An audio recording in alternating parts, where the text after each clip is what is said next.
Okay. We have Williams Mountain. Very impressive this morning.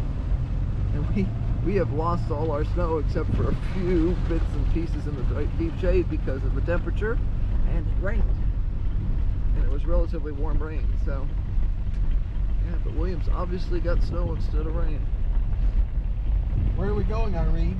We are going to the Prescott area, to good old Harbor Freight, to trade in our currently not working but jury-rigged Well, it works. It works, it just doesn't work the way it's supposed to, generator, for one that is, because we're still under warranty, because we bought the extended warranty.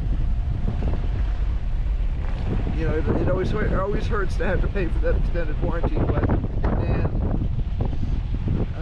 we've needed the last two that we used,